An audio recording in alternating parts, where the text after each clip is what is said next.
Ágora es un término griego que significa lugar de asamblea o reunión.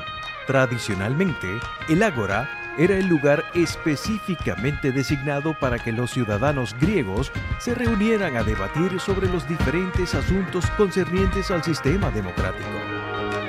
A partir de este momento, tenemos un Ágora en Luz Radio 102.9 con Gabriel Andrade.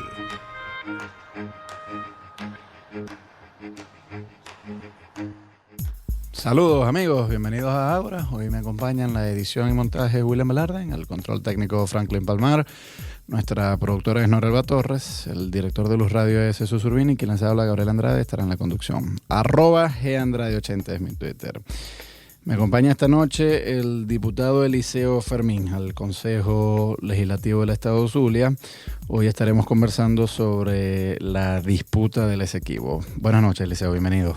Bueno, muchas gracias por la invitación y de verdad que este es un tema que me apasiona como el que más, porque yo sé dónde comienza Venezuela, que comienza aquí en el Zulia, en la Guajira venezolana, pero no sé dónde termina. Yo pensé en algún momento determinado que había llevado a mis hijos a conocer a toda Venezuela, que los había llevado a todos los estados. Me falta el estado 25, que es el Esequibo. Ni yo mismo he estado allá. Pero los guyaneses dirán lo mismo. Vamos por partes, porque eso que tú estás diciendo, un guyanés también va a decir y dirá, bueno, yo he llevado a mis hijos a todas las provincias de Guyana, pero me falta la provincia tal, la provincia de Esequibo. Pero vamos por partes, Te voy a contar la historia para que sí, ¿dónde empezó? ¿Dónde comienza? Sí. Primero, esto comienza que en el año de 1498, pero en el año 1492, Colón, que sale para las Indias, se consigue con América. Sí. En la isla de Guananí, San Salvador. Por cierto, que ahora pertenece a los Estados Unidos. Yo pensaba que era Bahamas. ¿Ah? Yo pensaba que era Bahamas. Bueno, eso está asociado al norte. Okay, no. Allá tocó Colón. Y bueno, de ahí descubrió América. Y todo este vasto continente, en su gran mayoría, en un 80%, se convirtió en territorios dominados por el Imperio Español. Luego viene el Tratado de Tordesillas, que divide los océanos y le entrega una parte a los portugueses y luego una parte a los españoles. Y luego vinieron una serie de tratados, el de Utrecht, que le entregó parte de los territorios a los Países Bajos, entre ellos Holanda. Allí llega esa parte, Venezuela, la Capitanía General de Venezuela en 1777 limitaba con Holanda. Y estaba definido. Y el límite es el Esequibo. Eso es un río. Es un río. Que lleva ese nombre porque cuando Bolívar en el año de 1409, Colón en el año de 1498, andaba por ahí un señor de apellido Esquivel, vio el río caudaloso y le pusieron el Esequibo. Bueno, ¿de dónde y cómo entra Gran Bretaña? Bueno, ¿cómo se origina la disputa?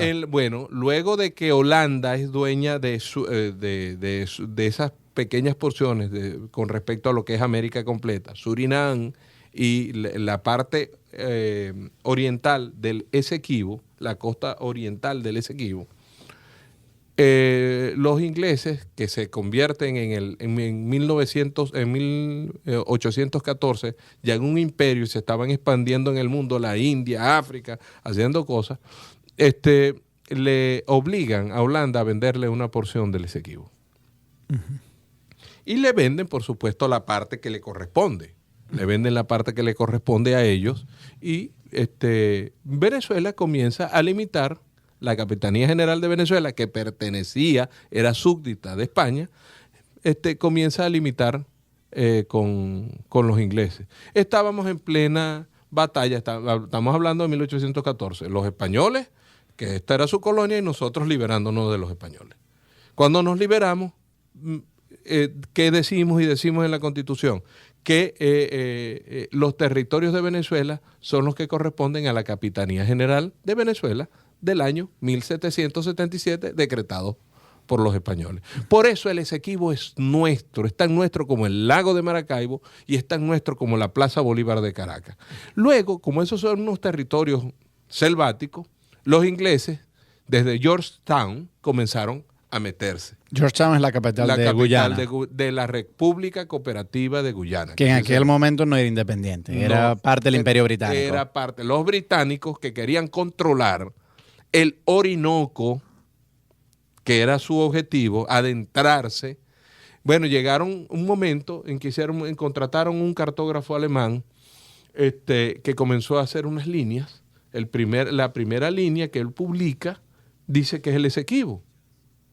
Solamente toma 5.000 kilómetros y luego publica 3 líneas más donde llega hasta Guasipati, imagínate tú. De allí lo saca Bolívar. Le reclama Bolívar ya como presidente de la Gran Colombia a la que pertenecía Venezuela. Va y envía a su embajador a Inglaterra en 1823 y le dice, un momentico, estos señores o se someten a las leyes venezolanas o se van de aquí pues por la fuerza. Los ingleses aceptan que ese es el límite. Pero posteriormente Venezuela entró en guerra y los ingleses comenzaron a meterse aquí y se hicieron el imperio mundial. ¿Cómo se metieron? ¿Enviaban colonos? ¿Construyeron ciudades? Explotaban. Porque eso minas. Explotaban madera, oro, la búsqueda. Pero había asentamientos, había pueblecitos que ellos fundaron. Habían pequeñas cosas. Llegaron a someter, en aquel momento llegaron a someter a las poblaciones de Tumeremo, Guasipati, hasta esos lados. Ya. Si los hubiésemos dejado, tomaban Ciudad Bolívar y las bocas del Orinoco. Esa es la historia. El Imperio Británico era mucho más poderoso que Venezuela, que había quedado diezmada de la guerra de independencia, había perdido 1/3 de su población, estaba sumisa en deuda, improductiva, caudillos, tumbaba aquel, era un pequeño país frente a la primera potencia del planeta en el siglo XIX. La realidad es que Inglaterra quiere tomar por la fuerza el Esequibo. Venezuela y el presidente Ignacio Andrade en 1895 le pide a los Estados Unidos de Norteamérica, al presidente Cleveland, que aplique la doctrina Monroe. ¿Qué era la doctrina Monroe? América para los americanos. Y los Estados Unidos logran ponerle un parado a los ingleses y le dicen, un momentico, no es que ustedes se van a meter con Venezuela. Ustedes tienen que demostrar que con documentos en mano que esos territorios son de ustedes. Y se va a un laudo arbitral, supongo. Primero se produce el Tratado de Washington, antes del laudo arbitral. Bueno, vamos a dejar eso para el segmento que viene. @GAndrade80 es mi Twitter. Converso con Eliseo Fermín sobre la delicada situación del Esequibo. Escuchemos de Simón Díaz, un tema que se llama Un buen venezolano. Seguimos en Ágora, @GAndrade80 es mi Twitter. Converso con Eliseo Fermín a propósito de la disputa en el Esequibo. Eliseo, en el segmento anterior cubrimos todo el siglo XIX. La historia la dejamos cuando el presidente venezolano Ignacio Andrade solicita al presidente norteamericano Cleveland que intervenga en la disputa que tenemos con el Imperio Británico en torno a ese territorio que originalmente era de la Capitanía General de Venezuela, pero que los británicos lo fueron poblando y lo fueron incorporando. Es de la Capitanía General de Venezuela. 2.100.000 kilómetros cuadrados tenía la Capitanía General de Venezuela. Ajá. Bueno, entonces... ¿Qué hace Cleveland? Cleveland obliga, hay un acuerdo en el Congreso de los Estados Unidos, por unanimidad. Deciden apoyar a Venezuela. Esa es la realidad histórica. Deciden apoyar a Venezuela. Pero yo me imagino que tendrían sus propios intereses, que eso es lo que siempre dijo Chávez, ¿no? Hermano, pero el problema es ser mezquino. La realidad histórica es que quien nos metió la mano para que el imperio inglés, contra el que no teníamos ninguna posibilidad desde el punto de vista de la fuerza militar, para que no nos quitaran el territorio, quien nos mete la mano son los norteamericanos. Lo demás es mezquindad. Bueno, está bien. Concedo que es mezquindad, es verdad. Tienes razón, es mezquindad. Pero Chávez se ponía con esas mezquindades, porque a cada rato decía... Ya vas a ver. No solamente eso, el Congreso de los Estados Unidos de Norteamérica financia toda la recopilación de documentos para la defensa de Venezuela y costó $120,000 para la época. ¿Cuánto, vaya usted a saber cuántos millones de dólares significa eso en estos momentos? Para defender... bueno, que los Estados Unidos querían ser un imperio y querían confrontar, medir fuerza con los ingleses a lo mejor, pero Venezuela pidió y ellos nos extendieron la mano. Lo cierto y lo real del caso es que eso se produce y los norteamericanos nos dan la mano. Los ingleses imponen una condición. Le dicen a los Estados Unidos, está bien, pero nosotros no negociamos directamente con Venezuela. Y entonces, quienes nos tienen que defender son los norteamericanos. Ajá. Porque si no íbamos a la guerra. En la cual no teníamos ninguna posibilidad. Ninguna posibilidad. Ni los Estados Unidos tampoco. Ya mucho era que iban a financiar en la recopilación de los documentos que nosotros no habíamos sido capaces de recopilar, porque en esa época andaba Ignacio Andrade y Castro peleándose el poder, y nosotros en toda una borrachera, que es lo que han andado toda la vida aquí, en lugar de dedicarse a gobernar el país, a defenderlo, otros tenían que estarlo haciendo por nosotros. Estados Unidos y Gran Bretaña entonces se reúnen y acuerdan el laudo arbitral de París, 2 jueces norteamericanos, 2 jueces ingleses y un juez ruso. Ahí es donde vino el problema, que el juez ruso en realidad era un profesor de la Universidad de Cambridge, ligado a Inglaterra, se vende, y en el año de 1899 llaman a los 2 norteamericanos y le dicen, mira chicos, aquí no vamos a caernos a mentiras que ustedes son abogados y nosotros jueces. Aquí nosotros 3 le vamos a dar a Inglaterra las bocas del Orinoco. Yo puedo convencer a los ingleses de que nada más sea el Esequibo, pero sí es por unanimidad. Y el mal menor era ese, y se toma esa decisión. Venezuela es despojada en 1899 del Esequibo. Pero fue una decisión unánime de los 5 jueces. Claro, porque ¿Y por qué los 2 norteamericanos aceptaron eso? Hablaron con los venezolanos y le dijeron, esto es lo que está planteado. Nosotros 2 nos abstenemos si ustedes nos dicen, pero van a perder las bocas del Orinoco. Ustedes nos dicen qué hacemos. Y las bocas del Orinoco obviamente no se perdieron, son venezolanas ahora. Claro, pero es que es el estado del Tamacuro. Claro. Entonces, que era lo más importante si los 2 jueces norteamericanos daban la pelea, a lo mejor los británicos se hubiesen agarrado todo. No, o sea, se fue por el mal menor. Le estaban anunciando eso. Luego hay uno de los abogados norteamericanos que fungía como abogado de Venezuela, que hace escribir un memorándum y lo deja para su muerte, que se conozca luego de su muerte. En el año 1948 se conoce el memorándum de Prevost, que narra todas estas cosas. Caramba, lo que hicieron con Venezuela no tiene nombre, esto fue lo que sucedió, yo quiero que el mundo lo conozca. Este señor lo presionó, tal y qué sé yo. Y Rómulo Betancourt, quien también somos mezquinos, comienza en ese mismo año un periplo por el mundo, a hacerle saber, caramba, que lo que Venezuela nunca había aceptado, porque también es bueno decirlo, que el Congreso de Venezuela nunca aceptó ese laudo arbitral, lo declaró como ilegal, la prensa internacional, todo el mundo con las manos en la cabeza, porque era la imposición del imperio inglés. Cuando se funda la ONU en 1945, después de la Segunda Guerra, esto se eleva ante la ONU. ¿Qué dice la ONU? Lo lleva Rómulo y la ONU no lo quiso aceptar. O sea, la ONU reconocía que eso era británico. No le dieron el derecho de palabra. Luego vino Pérez Jiménez y también intentó incorporarlo en organismos internacionales y no se permitió. Solo en el año de 1962, con la presidencia de la República de Rómulo Betancourt, la Organización de las Naciones Unidas recibe los documentos de Venezuela. Ya Rómulo en la presidencia se dedica a la Cancillería, lo que tiene que dedicarse una Cancillería, recolectan todos los documentos de Venezuela y son de tal contundencia que no les queda más remedio que al cuarto día dar por recibido la controversia que Venezuela está planteando. Vamos a ir a escuchar un tema musical al regreso. Quisiera hablar sobre la independencia de Guyana y cómo eso abrió las puertas a una nueva negociación. @GAndrade80 es mi Twitter. Converso con Eliseo Fermín sobre el Esequibo. Escuchemos de Bachá, un tema Tan Solo Quiero. Seguimos en Ágora, @GAndrade80 es mi Twitter. Converso con Eliseo Fermín sobre el Esequibo. Eliseo. ¿Te sabéis la historia completa? No, claro, esto, yo he conversado aquí con Sadio Garavini, no sé si tú lo conoces, que él es un apasionado también de este tema.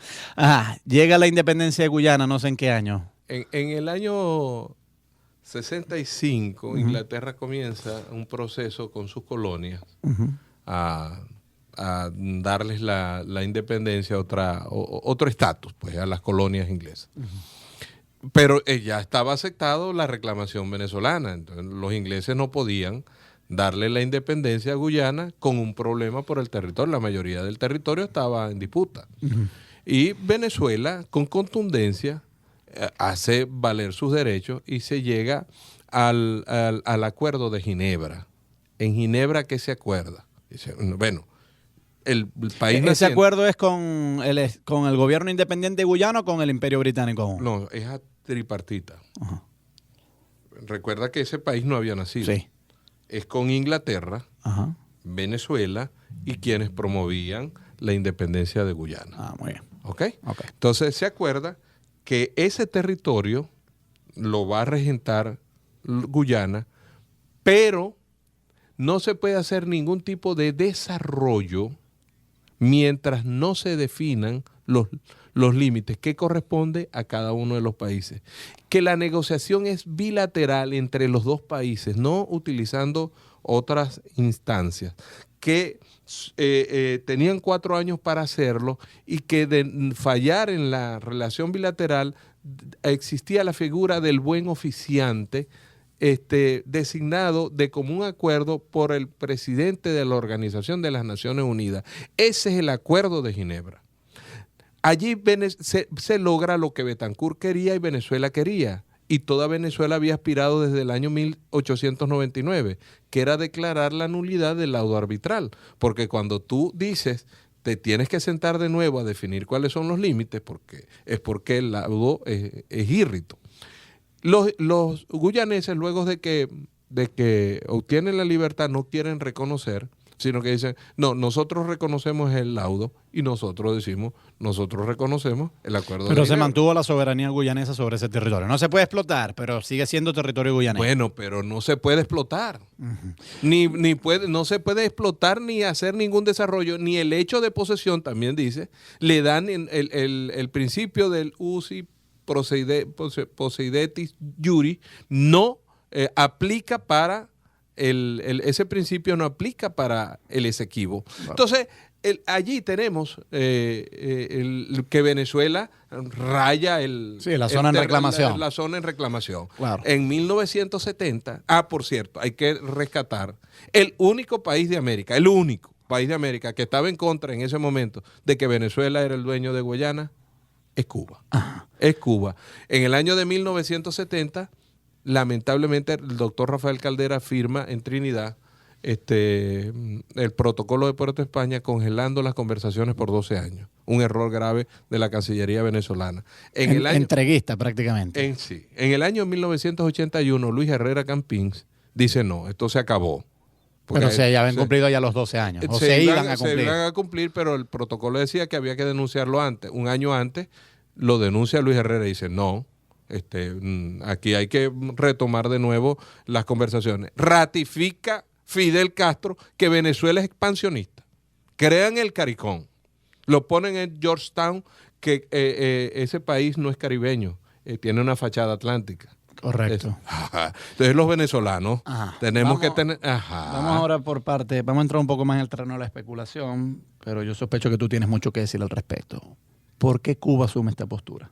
Bueno, porque primero había sido derrotado en los años 60 cuando se metió en Machurucuto aquí, y porque ellos tenían necesidad de petróleo y además tenían un acuerdo con Surinam. Recuerda que en esa época, en los años 60, ellos usaban a Surinam como base para ir a a África, a sus luchas y a sus cosas cuando andaban con la Unión Soviética.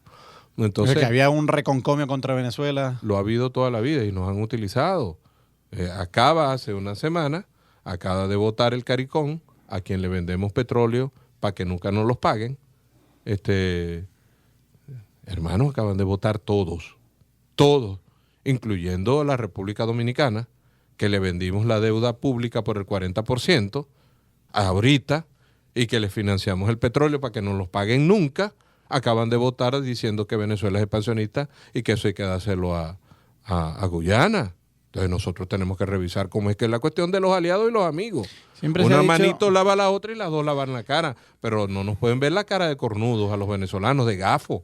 Entonces, esto sirve nada más para esto, para que ellos vayan a votar en los escenarios internacionales para decir que los norteamericanos tienen que levantarle el bloqueo a Cuba. Eso sirve para decir, para eso es que sirve, que los norteamericanos, ¿cómo se llama? Que tiene que acabarse el bloqueo y además que en Venezuela no se violan los derechos humanos. Pero cuando hay un interés verdaderamente nacional, ellos votan en contra, abierta y descaradamente. Yo contra eso estoy en desacuerdo. Es más, en el año 2004, Chávez va a Georgetown y cambia la doctrina que está escrita y dice, no, si es para el beneficio de las personas que están ahí, que se haga el desarrollo. Y entonces se metieron empresas chinas, bielorrusas, japonesas, de todo tipo, ahí están explotando madera, oro, haciendo una cantidad de cosas. Y el bloque ese que han dado, Stabroek, así se llama, hay una parte que está en aguas territoriales de Guyana, pero la mayor parte está en aguas territoriales de la zona en reclamación. Pero lo grave no es esto, es que hay una parte que está en las aguas territoriales venezolanas sin discusión, delimitadas con Trinidad y que son parte del delta del Orinoco. Es una agresión que el presidente de mi república, Venezuela, que para ese momento era canciller cuando se creó ese bloque, no reclamó. Bueno, vamos a ir a escuchar un tema musical al regreso. Quisiera hablar sobre lo que el presidente en fechas recientes la postura que está asumiendo, porque pareciera que quiere reivindicar ahora una postura nacionalista metió venezolana. la pata. Bueno, pero pareciera que quiere rectificar, porque ahora se ha mostrado un discurso así más agresivo, nacionalista. @Andrade80 es mi Twitter, converso con Eliseo Fermín. Escuchemos de Ricardo Montaner, Las cosas son como son. Seguimos en Ágora, @Andrade80 es mi Twitter. Hoy converso con Eliseo Fermín a propósito de la disputa en el Esequibo. Eliseo, hay gente afecta al gobierno, los chavistas, que ellos dicen, cónchale, aquí en este tema del Esequibo ha habido mucha mezquindad.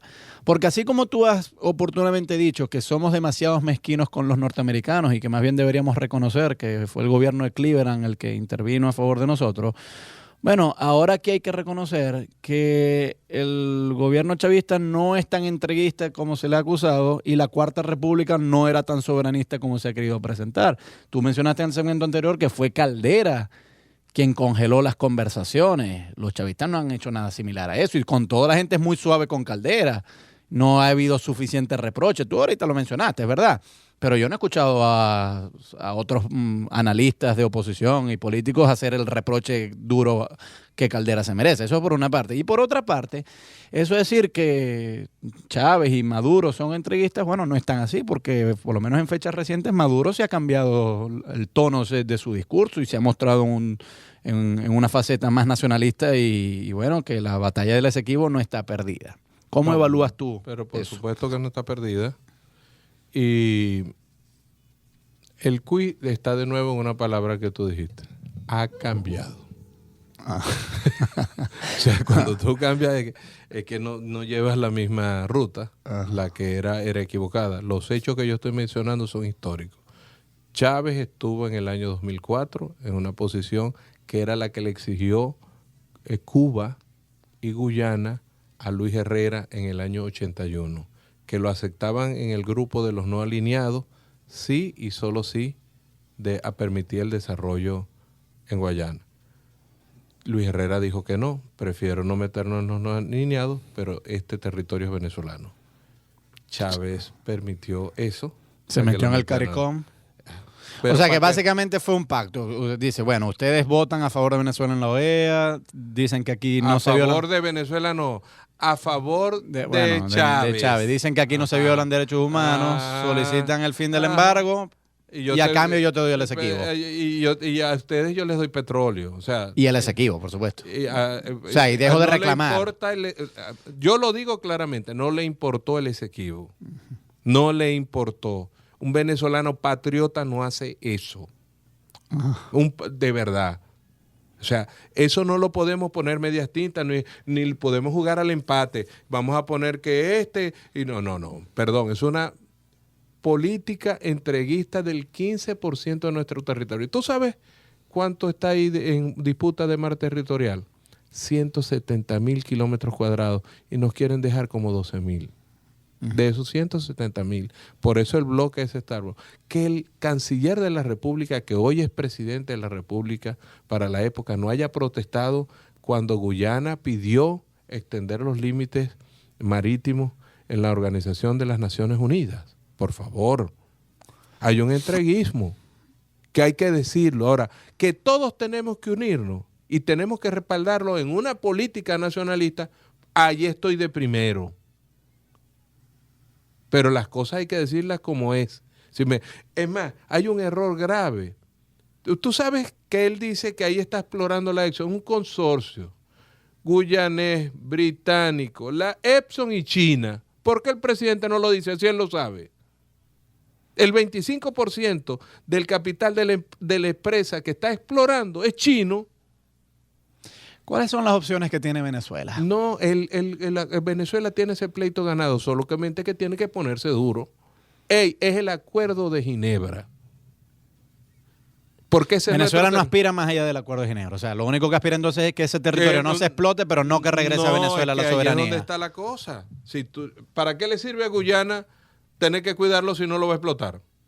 ¿Para qué le sirve a Venezuela? No, vamos a sentarnos civilizadamente y muestra Guyana sus documentos y yo muestro los míos. Ahora, si Guyana muestra un documento verídico que en algún momento alguien vendió parte de un territorio, por ejemplo, hoy se está conmemorando, hoy es fecha en que España le vendió a los Estados Unidos la Florida. O sea, eso pudo ser que alguien vendiera un pedazo de terreno, tal y que. Vamos a ver qué es lo que le corresponde a cada quien.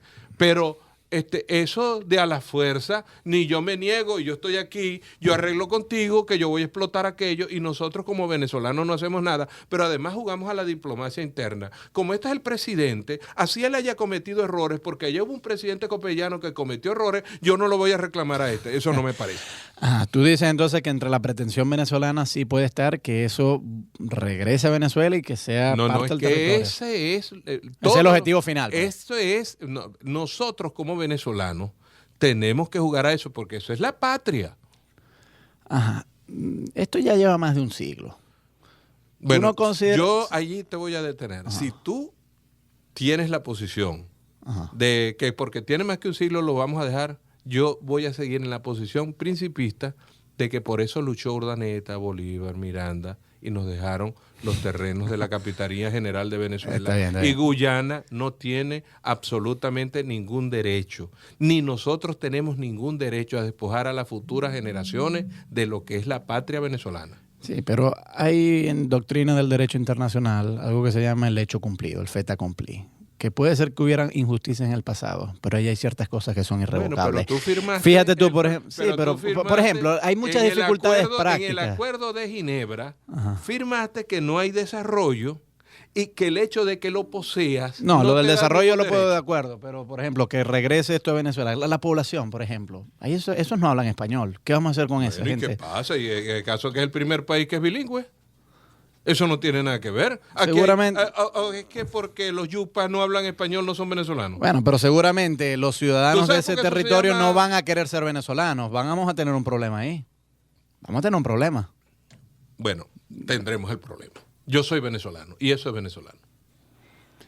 Y yo no me voy a dejar, yo como venezolano, no me puedo dejar quitar las cosas. En un minuto, porque ya casi nos vamos, y ahí William Velarde me está haciendo muchas señas, pero es que esto no lo podemos cortar así. El asunto es comparable con las Malvinas. ¿Tú crees que Argentina tiene derecho a reclamarle a la Gran Bretaña las Malvinas? Yo no soy especialista en Porque eso. lo curioso en esto es que la oposición reclama a Cristina Fernández de Kirchner cuando hace ese reclamo, la reprocha, pero cuando se trata de Venezuela sí saca su vena nacionalista. Y yo veo los casos muy parecidos. Si vas a apoyar a los argentinos si vas a ponerte que los argentinos reclamen las Malvinas, tú también como venezolano te tienes que oponer. Primero estás dando por hecho algo de sobre lo que yo no me he pronunciado. Yo no conozco. No estoy diciendo tú, pero muchos líderes de oposición sí reprochan a los argentinos. Pero yo no voy a responder, no sé por qué ellos lo estarán diciendo. Te estoy diciendo, no conozco en profundidad el problema de las Malvinas.